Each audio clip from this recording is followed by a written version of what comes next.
how to order Domino's pizza at a low price.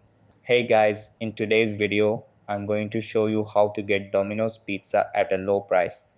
So make sure to watch this video till the end and let's get started. Domino's regularly offers promotions such as 2 for Tuesday or mix and match deals. Always check their website or app for the latest offers before placing your order. Join the Domino's Rewards program. Every time you place an order, you earn points, which can be redeemed for free pizzas. It's a simple way to save money in the long run.